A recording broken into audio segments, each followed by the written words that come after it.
We've had some break-ins in my neighborhood, and there's a real suspicious guy. This guy looks like he's up to no good, or he's on drugs or something. It's raining, and he's just walking around looking about.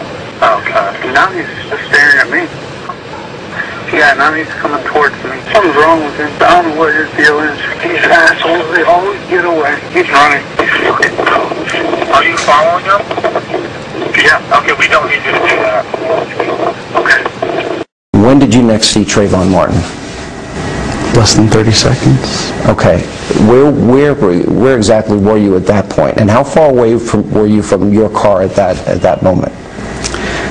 I guess about 100 feet or more. So you never went further than how far approximately from your car?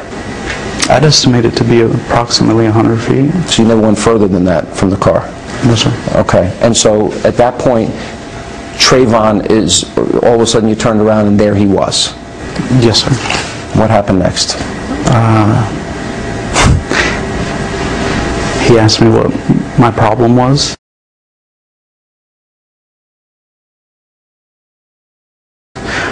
Expletive problem. Yes, sir. And I was wearing a rain jacket, and I had put my cell phone in my jacket pocket as opposed to my jeans pocket where I normally keep it. And I immediately went to grab my phone to this time call 911 instead of the non-emergency. And when I reached into my pants pocket, because that's where I keep it out of habit, it wasn't there, and I was shocked. I looked up, and he punched me and broke my nose. One shot. Yes, sir. So he said to you, you have expletive, you have the problem. Those were the exact words you used. You remember it? Do you have a problem? What's your problem? What's your problem? And you said to him, I don't have a problem. Yes, sir. You reached for your phone. I reached for it as I was saying, no, I don't have a problem. And at that point, you just got hit? He was already within arm's length from me. And was that the punch in the nose that broke your nose? Yes, sir. Right there, and you went immediately down to the ground? I don't remember if I went immediately to the ground or if he pushed me to the ground, but I ended up on the ground. At what moment do you remember when you literally, do you remember when you thought, I may die? Is that, because you said that you feared for your life. Do you remember the exact moment when you felt that? In hindsight, I would say when he was slamming my head into the concrete and I thought I'd lose consciousness. Was he talking to you a lot during this fight, when he was beating you? Because you're saying he's beating you and pounding your head into the cement.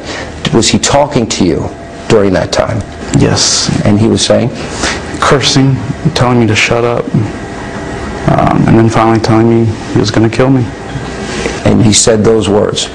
Do you remember when you yourself reached for your weapon? Do you remember that moment? Yes, sir. Tell us about that.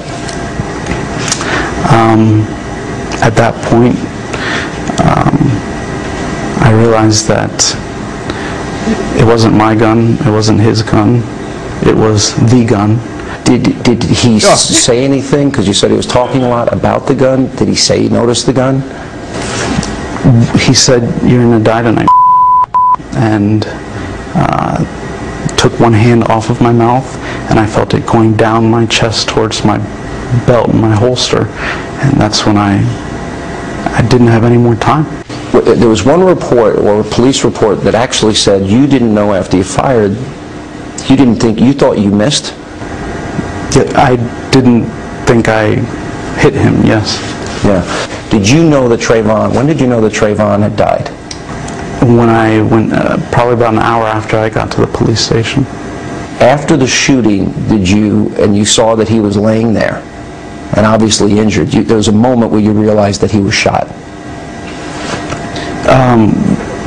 Like I said, he sat up and he said something to the effect of, you got it, or you got me.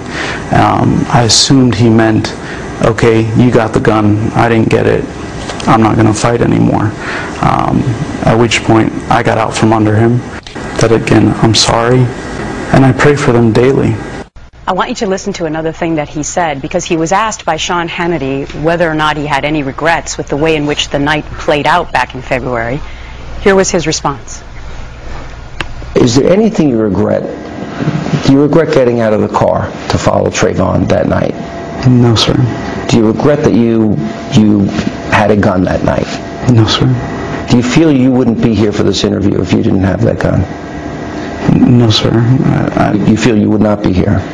I feel that it was all God's plan, and for me to second guess it or judge it.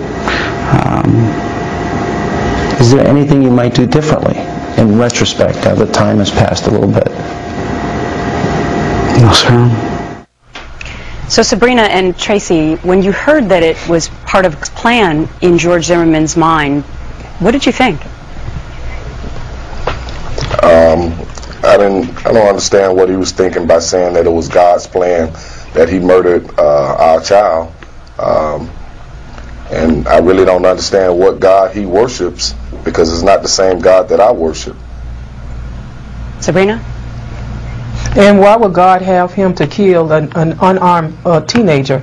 I mean, it just makes no sense. So, what plan is it by? I mean, that's heartless to say that was God's plan that he took our child's life.